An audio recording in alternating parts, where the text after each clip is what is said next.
Michael Reed was dying. He had been living in the military hospital for 3 months. Once his tall and upright body had stood firm and proud on the training field. Now illness had reduced him to skin and bones.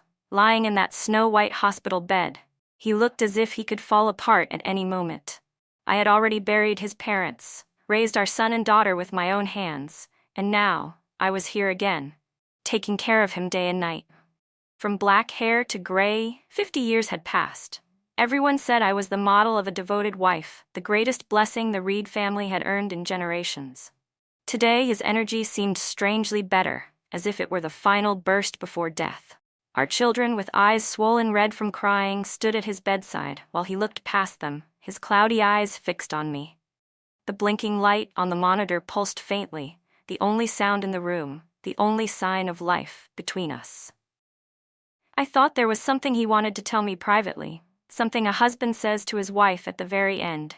Out of habit, I leaned forward, wanting to straighten his pillow, and asked softly, "Michael, are you uncomfortable anywhere?" But suddenly, with the last of his strength, he grabbed my wrist. His thin, bony fingers clamped down like rusted iron pliers, sinking deep into my flesh. The pain made me shudder.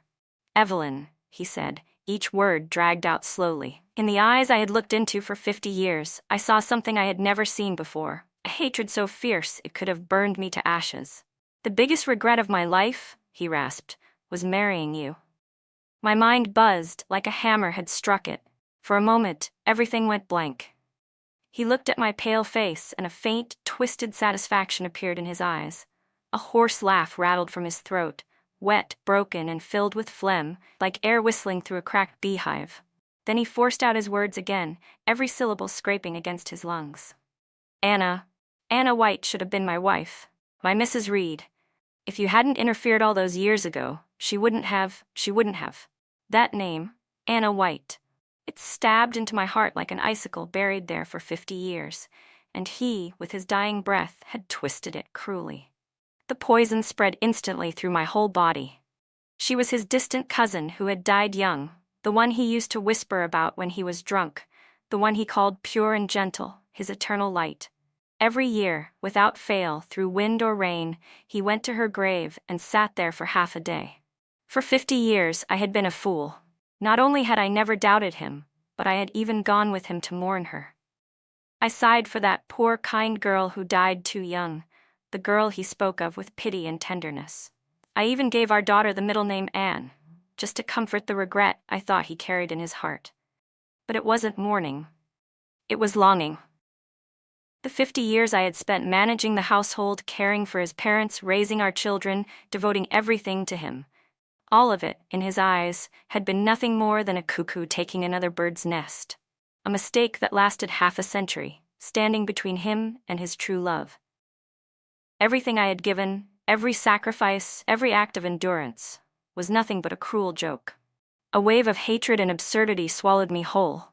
My heart felt like it was being crushed by an invisible hand, torn apart from the inside. Even breathing tasted like blood. My vision blurred, and the shrill alarm of the monitor filled my ears, the last sound before I slipped away into nothingness. "Evelyn, hey, what are you daydreaming for? It's our turn, come on!" A familiar, youthful voice rang beside me. A warm, strong hand pushed at my shoulder impatiently. I gasped and opened my eyes. The pale hospital room was gone. It wasn't a hospital room or the blinding, shadowless lamp anymore. Instead, I was standing in a room with a sign that read Revolutionary Committee Office.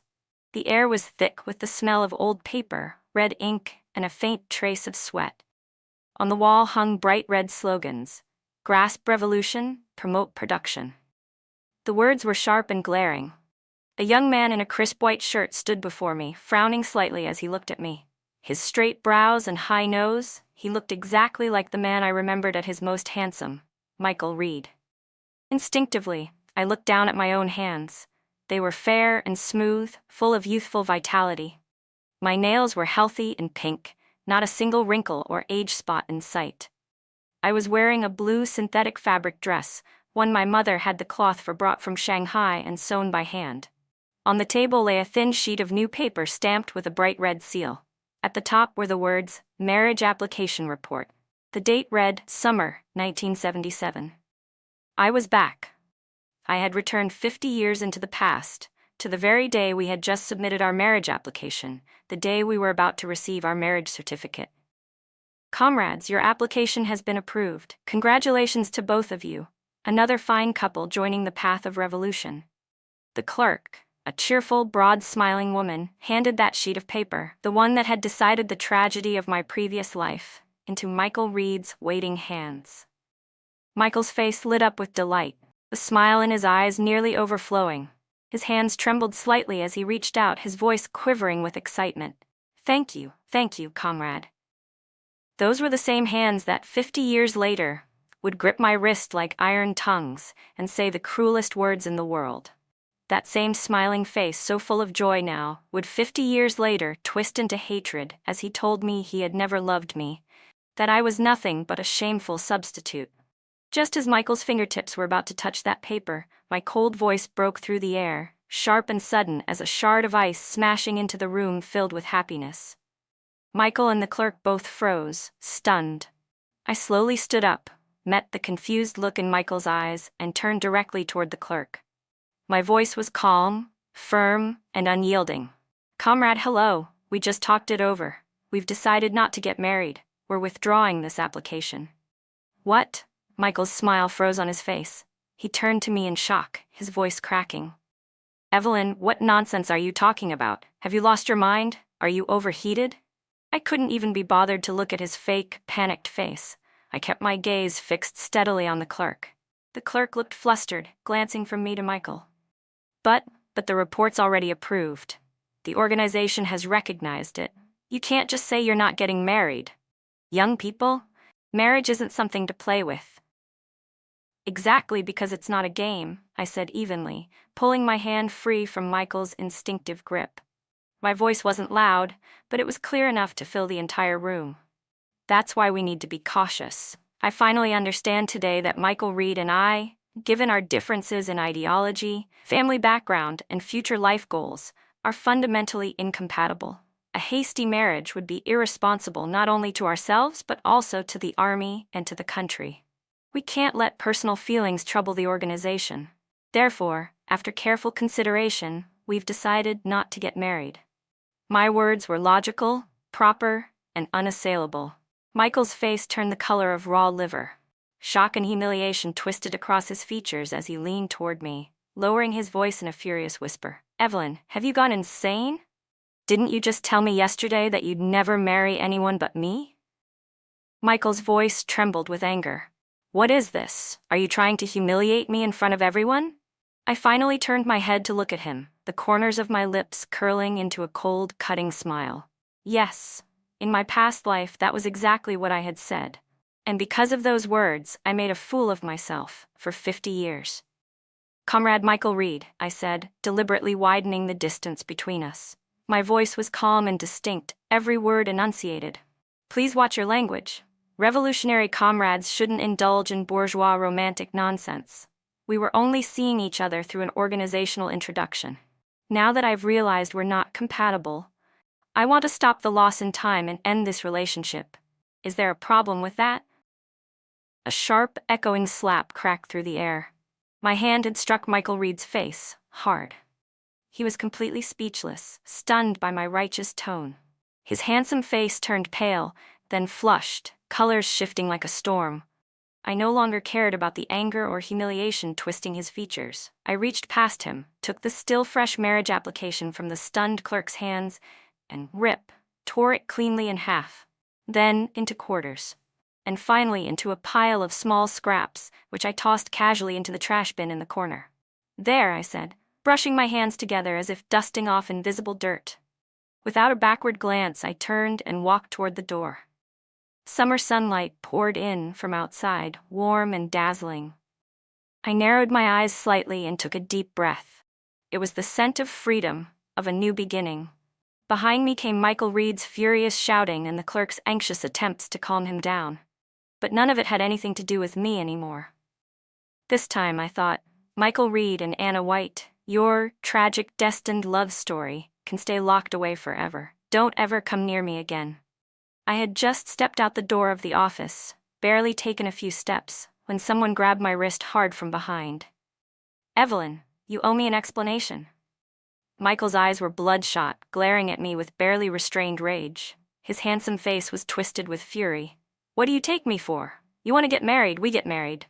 You don't, then we don't? Am I just some toy for you to play with?" I yanked my hand free with force, my gaze colder than his. "Michael Reed, let go," I said sharply. "There's nothing between us now. Please have some self-respect." "Self-respect?" He gave a sharp, humorless laugh. "Who was it yesterday holding my hand, saying she'd follow me for life? And now you just turn your face and pretend you don't know me? Evelyn, I really underestimated you. You change faces faster than flipping a page." People nearby had started to look over curiously. I knew what that meant. In this era, a woman's reputation was everything. And Michael knew that too. That's why he dared to shout like this here, trying to force me to back down. Too bad for him. He was facing a woman who had already died once, a woman who no longer cared about her pride. "Comrade Michael Reed," I said, folding my arms and meeting his eyes coldly. "You're right, I did say those words yesterday. But after thinking it over carefully all night, I realized I was wrong. I can't destroy both our futures over a moment of impulse. You're a promising officer. You should marry someone who can help your career, not someone like me who has nothing to offer but a family background and ordinary factory work. As for me," I continued after a pause, "I've also thought it through. Rather than being a military wife, I'd rather contribute to our country's 4 modernizations." I stopped for a moment. Watching Michael's face grow darker and darker, I twisted the knife with deliberate precision. "In the end," I said calmly, "we simply want different things. We're not the same kind of people. You can't force something that isn't meant to be. An unwilling melon is never sweet. You of all people should understand that, shouldn't you?" Then I lowered my voice, just enough for only the two of us to hear. "After all, there's always been someone else living in your heart, hasn't there?" Michael's pupils contracted sharply. The color drained completely from his face as he stared at me like he'd just seen a ghost. It was clear he never imagined that the secret buried in the deepest part of his heart could be exposed so casually, as if it were nothing. "You? How do you know?" His lips trembled, unable to form a full sentence. Seeing his panic, a rush of vindictive satisfaction surged through me. "No?" I tilted my head innocently, blinking like a harmless little rabbit. "I don't know anything. I just feel that we're not suitable for each other." Then, smiling faintly, I added, "Captain Reed, I wish you a bright future, and that you find a wife who truly suits you. Goodbye." Without giving him another chance to respond, I turned and walked away, my steps light and steady, leaving him, and his cursed love, completely behind me. When I returned to the residential compound, the news that I had broken off the engagement had already spread like wildfire. The moment I stepped through the gate, I saw Michael's mother, Mrs. Reed, standing at my door, with her hands on her hips like a hen ready to fight. A few of the army wives she often gossiped with flanked her, all glaring at me as if ready to pounce. Mrs. Reed was infamous in the compound, sharp-tongued and merciless. She could talk a living man to death or talk a dead one back to life. In my previous life, I had suffered plenty under her tongue. The moment she saw me, she raised her voice to a piercing shriek that could cut through 3 buildings. "Well, if it isn't Miss Chin herself, back so soon. What's the matter? Is our little Reed family temple too small to hold such a grand Buddha like you? You say you won't marry, and that's that? You think you can just toy with our Michael like he's some fool?" Neighbors started poking their heads out from windows and doorways, eager for gossip. Fingers pointed, whispers spread.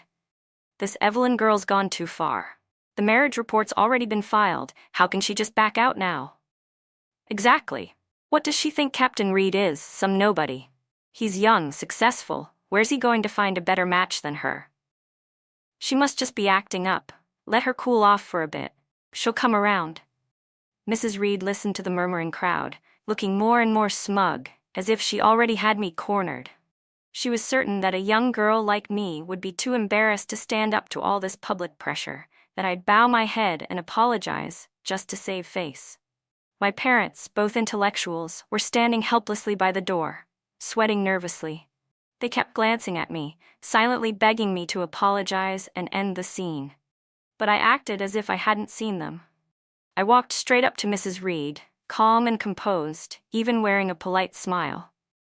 "Mrs. Reed," I said evenly, "I think you've misunderstood. What happened between Captain Reed and me was a decision we made together. How could that possibly mean I was playing with him?" "Together?" Mrs. Reed barked out a laugh, as if I'd just told the funniest joke in the world. "Evelyn, you really do have a talent for making yourself look good. You were the one who caused a scene at the office, tore up the marriage report in front of everyone, and now you're saying Michael agreed to it. Who do you think you're fooling?" "Mrs. Reed," I said sweetly, tilting my head slightly, "how do you know I tore up the report at the office? Were you there at the time? Or—" I paused, still smiling. "Did Captain Reed run straight to you the moment he walked out, just to complain?" My words caught her completely off guard. Mrs. Reed's face darkened, but I didn't give her a chance to catch her breath. I went on calmly, twisting the knife further. "A grown man gets into a small argument with his fiancée," I said evenly, "and instead of communicating like an adult and solving it, the first thing he does is run home to complain to his mother. Mrs. Reed, don't you think your son still hasn't been weaned? I certainly wouldn't dare marry a mama's boy. If we argued after marriage, would you come charging over like today, bringing people with you to block my door and fight my battles for him?" As soon as the words left my mouth, the courtyard fell completely silent. Everyone stared at Mrs. Reed and at Michael Reed, standing behind her in stiff, speechless embarrassment. The term mama's boy was new in that era, but everyone understood what it meant. They'd all seen men who couldn't take a step without their mother's approval, and everyone knew that kind of marriage brought nothing but misery. Mrs. Reed's face flushed red, then turned white. Her whole body trembled with rage.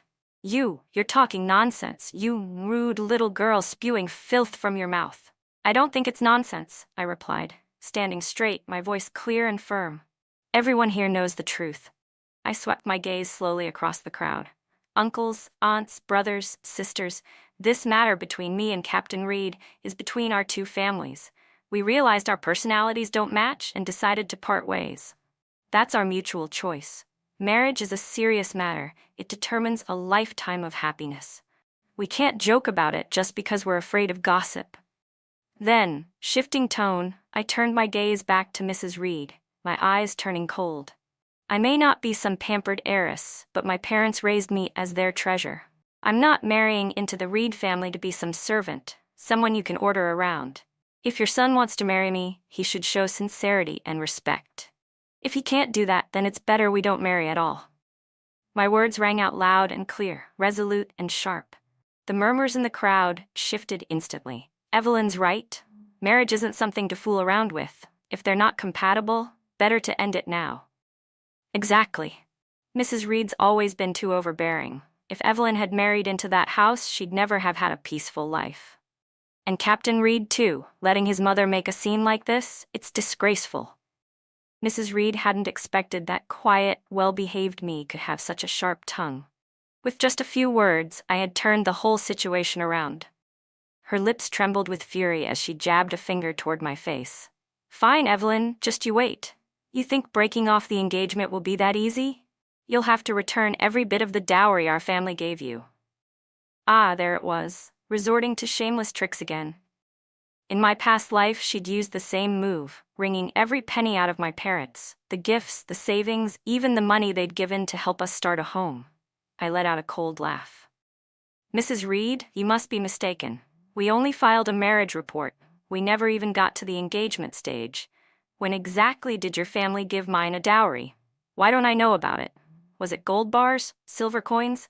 Go on, show everyone here. Let them all see." In those days, times were tough. A dowry usually meant a few new sets of clothes, a wristwatch, maybe a bicycle at most. The Reeds had indeed sent over a few things back then, but that was nowhere near what anyone would call a dowry. Mrs. Reed's mouth opened and closed without a sound. She couldn't possibly admit that all they'd given were a few yards of fabric and some candy. That would be too humiliating. You're twisting words," she sputtered. "I'm just telling the truth," I said coolly, taking a step forward and looking her straight in the eye. "Mrs. Reed, let's make this clear today in front of everyone here in the compound. Between me and Captain Reed, it's over. From now on, our paths in marriage and life are separate. We have nothing to do with each other. If your Reed family dares to come to my home again, making trouble and trying to ruin my reputation, I said coldly, then don't blame me for being impolite. I won't hesitate to report certain matters to the higher-ups in the Army. I deliberately emphasized those two words, certain matters, and my gaze shifted, full of implication, toward Michael Reed standing behind his mother. His whole body stiffened. The color drained from his face, turning deathly pale. He knew exactly what I was referring to. Anna White. If this got out, if word reached the military leadership that he had been courting an official match arranged by the organization while still maintaining an ambiguous relationship with his cousin, his position as a captain would be finished. In the Army, issues of personal conduct were serious, career-ending serious. No matter how fierce Mrs. Reed usually was, she knew perfectly well which lines could never be crossed. Once her son's future was on the line, she instantly deflated. She shot me a venomous glare but didn't dare say another word. Grabbing Michael by the arm, she dragged him away, both of them leaving with their tails between their legs. And just like that, the farce came to an end. My parents pulled me inside the house. My mother's eyes were red with anxiety, her voice trembling. "Evelyn, how could you be so impulsive? Look what you've done, breaking off the engagement like this. What about your reputation now?" I held her hands, looking into her worried face, and felt a wave of ache in my chest. In my previous life, it was exactly because I feared their worry, feared them losing face, that I had swallowed every insult from the Reed family for years, only to end up dying miserably. "Mom," I said quietly, "can a reputation feed me? Just for the sake of some hollow name, should I marry a man who doesn't love me, who keeps another woman in his heart, and spend my whole life being humiliated in his house? Would you want that for me?" My mother froze, speechless. My father sighed, patted my shoulder, and said, "Enough, honey. Our daughter's right. It's us who've been too old-fashioned. If she can be happy, that's what matters most. If she doesn't want to marry him, then she doesn't. A daughter of the Chin family will never lack for suitors." Hearing my parents' support, the last stone in my heart finally settled. For the first time, I could truly breathe. My life could finally begin again. In the following days, rumors about me spread through the residential compound like wildfire. Some said I'd climbed too high and now looked down on Captain Reed. Others said I was fickle and unrestrained. The nastier ones claimed I must have done something shameful outside and been caught by the Reeds, which was why they'd broken off the engagement. Mrs. Reed, of course, fanned the flames behind my back, painting me as a shallow, immoral woman who despised the poor and worshipped the rich, while her son became the poor, pitiful man who had been betrayed. I ignored it all. People's mouths belonged to them. I couldn't control what they said. The only thing I could do was live my own life well and let the truth shut them up. Being reborn, my greatest advantage was the memory of the decades yet to come. I knew that this very winter the country would resume the college entrance exam, the Gaokao, after a 10-year suspension. It would be a once-in-a-lifetime chance to change countless people's fates. In my past life, I had given up that chance for the sake of marrying Michael Reed. It had become my lifelong regret. In this life, I would never make that mistake again. I locked myself in my room and began rummaging through boxes for my old high school textbooks. Thankfully, my mother was meticulous. She had wrapped all my books neatly in paper and stored them safely at the bottom of a chest. They were all perfectly preserved. As I looked at those familiar formulas and words, my heart surged with excitement. I would go to college. I would go to the capital. I would leave this place that had trapped all my nightmares in the last life. But my peaceful days didn't last long. Trouble came knocking on its own. That afternoon I was in my room studying when a commotion suddenly rose from the courtyard. Moments later my front door was flung open with a loud bang. Frowning, I stepped out and froze. A girl in a white dress stood at the doorway, her hair in 2 long braids. Her face was delicate but pale, and her eyes brimmed with tears, her whole body trembling as though a light breeze could knock her down. Behind her stood Michael Reed, his expression a mix of anger and heartbreak, and beside him, Mrs. Reed, looking smug and eager for a show. The yard was already filled with curious neighbors crowding in to watch. I narrowed my eyes. Anna White. So she had come. In my previous life, I had only ever heard her name, never seen her in person. Michael had always said she was sick and living in the countryside, recovering. I never imagined that in this lifetime she would appear before me so soon. Evelyn, Anna began, her voice trembling as if she might cry. It was soft, fragile, like a tiny white flower swaying helplessly in the wind. Please, I'm begging you, don't break up with Michael. It's all my fault. I shouldn't have come here. If my presence has caused any misunderstanding between you two, I'll never forgive myself. As she spoke, tears spilled down her cheeks like broken pearls. Her fragile sincerity could have melted the heart of anyone watching. The neighbors immediately began whispering among themselves. Who's that girl? She's so pretty. Sounds like she's the reason Evelyn and Captain Reed broke up. Oh my, looks like we've got a love triangle on our hands. Michael instantly stepped forward, shielding Anna behind him like her guardian angel, glaring at me with righteous fury. Evelyn, if you have a problem, take it out on me, he snapped. Don't make things hard for Anna. She's in poor health. She can't handle your temper. A perfect performance. What a touching scene of a hero protecting his delicate damsel. Mrs. Reed immediately joined in, dabbing at imaginary tears with her handkerchief. Oh, what terrible sins have I committed? Our poor Anna has been frail since childhood. She only came to the city for treatment, and now she has to suffer such injustice. Evelyn, what has our Reed family ever done to you, for you to torment us like this?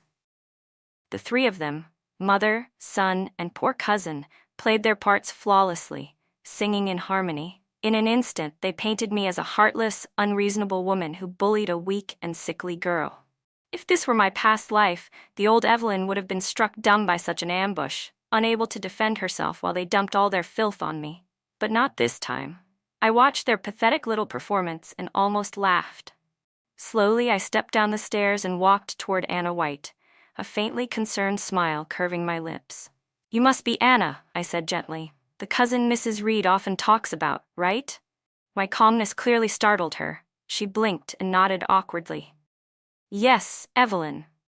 Oh, how funny, I exclaimed in mock surprise, taking her hand warmly. Just the other day I was telling Captain Reed, since you two are so close and he clearly can't stop thinking about you, why doesn't he just marry you instead? It would make a perfect story. Family marrying into family, so touching and convenient. The words had barely left my mouth when the entire courtyard went dead silent. Every single person turned to look at me with stunned, almost ghost-struck expressions. Michael and Anna's faces instantly turned white. In this era, though marriages between cousins still occasionally happened, they were no longer encouraged, especially not in a military compound. If such talk spread, it would be considered scandalous. My words sounded like a kind and innocent suggestion, but in truth, they branded their so-called sibling affection with a big, murky stain. You're lying, Michael shouted, trembling with anger. When did I ever say anything like that? You didn't? I tilted my head and blinked innocently. Maybe I remembered wrong, but that doesn't really matter, does it?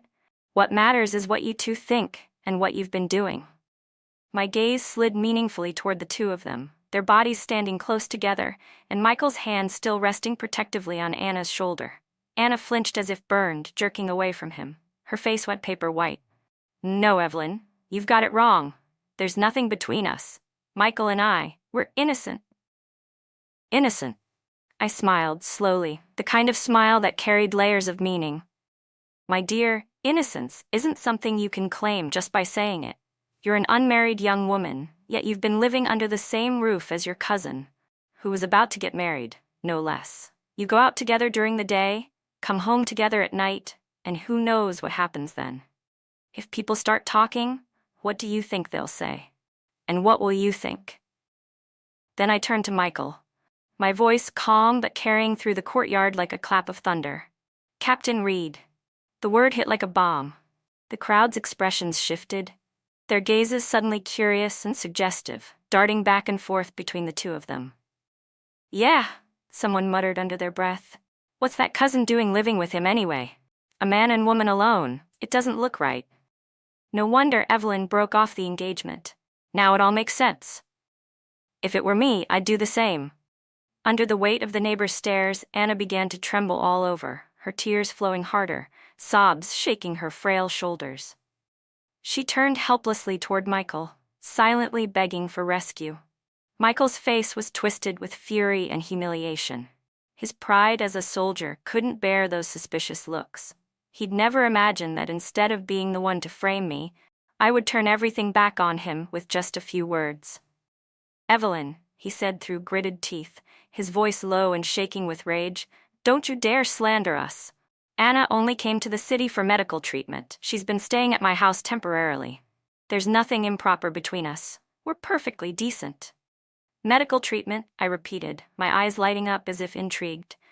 "Oh, what illness? Is it serious? Which hospital is she seeing? The military hospital, right? Which doctor? Do you need me to accompany your cousin for her checkup?" My barrage of questions made Anna retreat step by step, her face turning even paler. Of course, she wasn't in the city for treatment at all. That was just the excuse they'd used to justify her living in Michael's house. Seeing that things were about to spiral completely out of control, Mrs. Reed quickly jumped in to smooth things over. "That's a private family matter. We don't need an outsider meddling in our business. Evelyn, let me tell you, today we're only here to ask you one thing. Are you still marrying my son or not?" She was trying desperately to drag the topic back to where she could control it. Too bad for her. I wasn't giving her that chance. "Marry? Of course I'll marry," I said suddenly, smiling radiantly. Everyone froze. Even Michael's eyes flickered with surprise, almost with hope. I stepped closer to him, tilted my chin up, and looked straight into his eyes. Word by word, I said clearly, "Captain Reed, I agree to marry you, but I have one condition."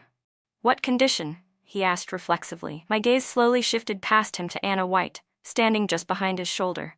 The corner of my mouth curled into a faint, wicked smile. "My condition," I said sweetly, "is that Miss Anna will be our bridesmaid. And not only that, after we get married, I want her to move in and live with us. We'll be like real sisters. I'll take care of her personally. After all, she's the one who holds the most special place in your heart. As your wife, it's only right that I help share your burdens, isn't it?" When I finished, the entire courtyard fell into dead silence. Every single person stared at me like I'd lost my mind. "Letting your husband's beloved white moonlight move in with you, under your roof, and personally take care of her. What kind of lunacy was that?" Michael and Anna's faces had gone beyond ugly. The expressions they wore were a masterpiece of shock and mortification. They had come here planning to use Anna to corner me, to ruin my reputation, to make me the laughingstock of the whole compound. But instead, I had flipped the game, shoving the burning hot potato right back into their own hands, in a way they could neither comprehend nor accept. If Anna agreed, she'd have to stand by and watch the man she loved marry another woman, and live in the same house, watching us act like a happy couple day after day. That would be worse than death. If she refused, then why refuse? Weren't they innocent cousins, as they so proudly claimed? If she turned down my kind offer, what would that imply? That she had something to hide? It was a dead end, a trap I'd built just for them, one that would force them to expose their own ugliness, no matter which way they turned. Anna swayed on her feet, her face drained of all color. Then, with a faint gasp, her eyes rolled back, and she collapsed straight backward. "Anna!" Michael shouted, stumbling to catch her as she fell, his arms flailing in panic. The grand little show they'd so carefully orchestrated ended with the heroine fainting in humiliation. Cradling Anna in his arms, Michael fled under the weight of dozens of complex, judgmental stares. As they left, Mrs. Reed threw me a venomous glare, her eyes full of hate, as if to say, "Evelyn, just you wait." Oh, I was waiting all right. I was waiting to watch them step by step down the very road to ruin I had prepared for them. After that day, my reputation in the compound became completely divided. Some said I was sharp-tongued, unforgiving, and far from a gentle woman. But others, especially the army wives who had spent years suffering under domineering mothers-in-law, said I had done the right thing, that I had put those bullies in their place. Either way, one thing was clear. People now knew that Evelyn Quinn was not someone to be trifled with. The Reeds, for their part, went unusually quiet for several days. I enjoyed the peace, pouring all my focus into my studies. Picking up high school subjects again after 50 years wasn't easy, but I had something no one else in this era possessed. Decades of life experience, sharpened reasoning, and a mature way of thinking far beyond my peers.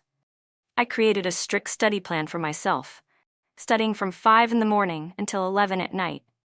Aside from meals and bathroom breaks, I practically lived buried in my books. My parents watched with both pride and worry, their hearts aching. Every day, they found new ways to cook something delicious, trying to keep me healthy. That evening, I was struggling through a particularly difficult math problem when my father knocked on the door and stepped in, holding an envelope in his hand. "Evelyn," he said, "the postman just delivered this. It's a letter from the capital." The capital? I froze for a second, taking the envelope from my father's hand. Across the front, in bold, elegant strokes, were the words, "To Evelyn Quinn." The handwriting was completely unfamiliar. I tore the envelope open. Inside was a single, thin sheet of paper. The message was simple, just one line. "He who wishes to wear the crown must bear its weight. The college entrance exam is near. Take care." There was no signature, only a small, embossed gray emblem at the bottom shaped like ashes, impossible to make out. I held the paper between my fingers, lost in thought. At this point in time, who could possibly be writing to me from the capital? In my previous life, my path had been so simple, so ordinary. I'd never had any connection to anyone important, certainly not anyone in the capital. Could my rebirth have triggered some kind of butterfly effect, altering events I couldn't yet see? I held the letter under the lamp, studying that faint gray emblem over and over, but no matter how long I stared, I couldn't decipher it. Eventually, I gave up. Whoever sent it, friend or foe, the message itself was clear enough. They were right. The college entrance exam was approaching, and that was what mattered most now. I carefully folded the letter and put it away, then threw myself back into my studies. Time flew by. In the blink of an eye, it was November.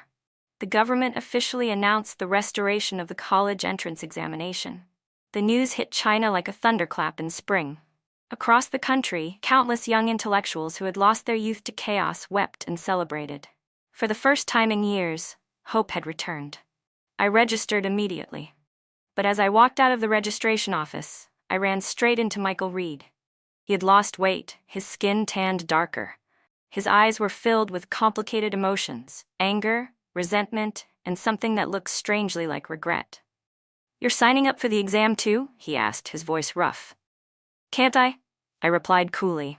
He hesitated, as if wanting to say more, but in the end only muttered through clenched teeth, "You'll never pass. Don't waste your time." Then he brushed past me and left. I watched his retreating back, and the corner of my lips curled into a cold smile. "You think I won't pass, Michael Reed? Just wait. I would not only pass the exam, I would be admitted to the best university in the entire country. I would rise to heights he could never dream of reaching. And from then on, he would have no choice but to look up to me for the rest of his life." Regretting every single word he said today. The exams were scheduled for mid-December, held at the city's first high school. On the morning of the test, it was still dark when my parents got up to prepare breakfast for me: 2 boiled eggs and a steaming bowl of noodles. "Evelyn, don't be nervous," my mother said, her eyes red. "Just do your best. Even if you don't pass, you'll always be our pride." I nodded, finished my meal, and walked toward the exam hall under their hopeful gaze.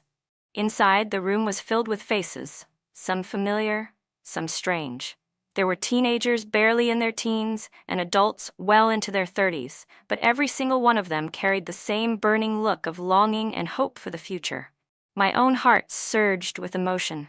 When the bell rang and the test papers were handed out, I took a deep breath and tightened my grip on my pen. "Evelyn Quinn," I told myself, "this time, live for yourself." When I finally walked out after finishing the last exam, snow had begun to fall. I looked up as white flakes drifted gently from the gray sky, fluttering down onto my face. The snow was cold against my skin, but it made me feel astonishingly awake. With this exam, I had finally put an end to all the regrets of my previous life, and from this moment on, my new life would officially begin. On my way home, I ran into Michael Reed again. He looked like he'd been waiting for me, standing beneath a bare poplar tree, his shoulders dusted with a thin layer of snow. "How did it go?" he asked. "Not bad," I replied briefly.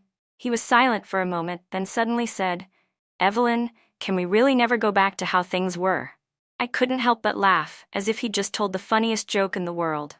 "Michael Reed, did you forget?" I said with a cold smile. Who was it that stood right in front of me and said, word for word, that marrying me was the biggest mistake of his life? Who was it who, together with his mother, came to my door to humiliate me, for the sake of his precious white moonlight? I let my smile fade, my eyes turning icy. "What's the matter? Is your white moonlight not so sweet anymore?" His face went pale. His lips moved as if he wanted to explain something. But I cut him off. "I heard," I said slowly, "that Anna White threw a fit at you recently. Said you were useless, that you couldn't even handle getting a wife. Then she ran back to the countryside, didn't she? But not before saying she'd wait until you made something of yourself in the city before coming back." I tilted my head slightly. "That's what I heard anyway, from a few of those gossip-loving army wives in the compound." Michael's face darkened to an ugly shade of greenish gray. Clearly, I'd hit every mark. "You've been investigating me?" he demanded through gritted teeth. "I don't have that much free time," I said with a shrug. "Your family's drama is just too loud. It's impossible not to hear about it." I stepped around him, ready to leave. "Evelyn," he called after me, his voice breaking with a note of desperation. "Do you really have to be this heartless? Were all these years between us fake?" I stopped walking, but I didn't turn around. "Love?" I said softly, my voice carrying faintly in the wind. I let out a quiet laugh. "Michael Reed, when you finally figure out what love really means, then you can come talk to me about it." And with that, I didn't look back. Step by step, I walked into the swirling snow toward my bright and boundless future. The days waiting for the exam results were agonizing, but also full of hope. And during that time, something unexpected happened in the military compound. Michael Reed's commanding officer, the stern and upright Colonel Yan, came to my house in person. He wasn't there for my parents, he was there for me. In my father's study, he got straight to the point. "Comrade Evelyn Quinn," he said, looking me directly in the eye. "I'm here today on behalf of the organization. I'd like to have a talk with you." I was a little surprised, but politely gestured for him to sit. "I've heard about what happened between you and Captain Reed," he continued gravely. "And I've also heard what you said at the compound gate, that you wanted to contribute to the nation's modernization efforts, rather than just be a soldier's wife. Is that true?" I nodded. "It's true." Colonel Yan's expression softened with approval. "Good.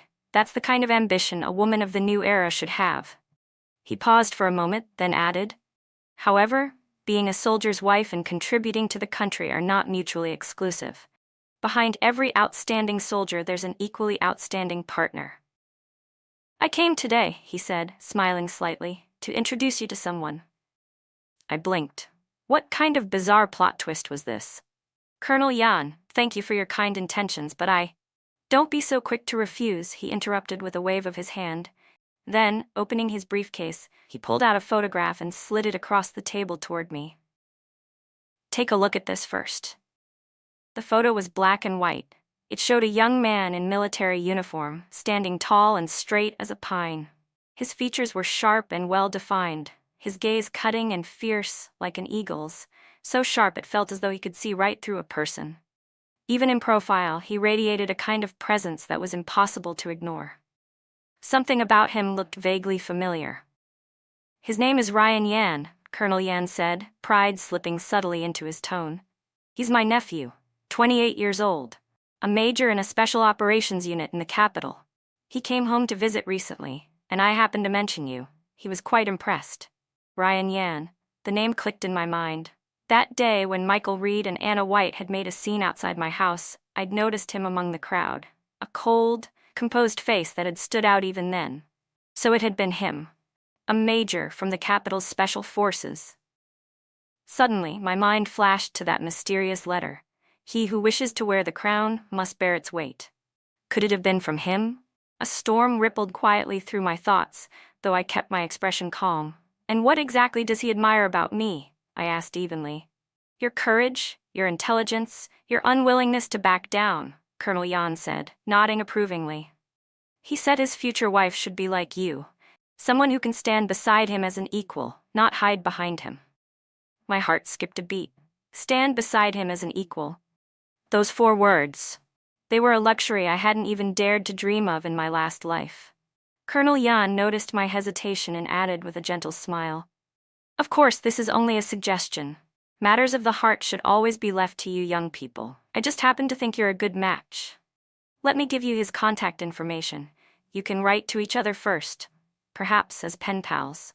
Once your exam results come out, no matter how they turn out, you can still exchange a few letters." After he left, I sat at the table, staring for a long time at the small note with Ryan Yan's name and address written on it. That name dropped into the quiet lake of my heart like a pebble, sending ripples through waters that had long been still. Before the Lunar New Year, the college entrance exam results were released. I ran all the way home with my report card clutched in my trembling hands. I had passed. Not only that, I was ranked first in the entire city and had been admitted to the top university in the capital, Huaxing University. My parents hugged me tightly, tears streaming down their faces. The news spread like a bomb through the entire military compound. All those who had whispered behind my back, mocking me for being delusional, fell silent. The looks they gave me shifted, from disdain to shock to envy, and finally to admiration.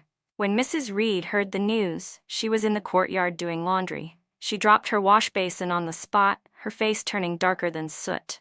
As for Michael Reed, I heard he locked himself in his room for an entire day and didn't come out. In his eyes, I had once been the worthless woman he'd thrown away. Now, I had become the top liberal arts student in the city, a future student of Huaxing University, the most prestigious school in the nation. That slap of fate was loud and clear. Could there be a sweeter revenge than this? Before the semester began, I wrote my first letter to Ryan Yan. I told him that I'd been accepted into Huaxing University and would soon be moving to the capital. Not long after I sent the letter, I received his reply. His letter was short, the handwriting bold and firm, just like the man himself. There was only one line written on the page: "I'll be waiting for you in the capital. Welcome to my world." I stood there in the sunlight, staring at those words on the paper, and smiled. Yes, a new world, one without Michael Reed, without Anna White, without the pain and shackles of my previous life. A brand new world. And I was finally stepping into it. Bookmark?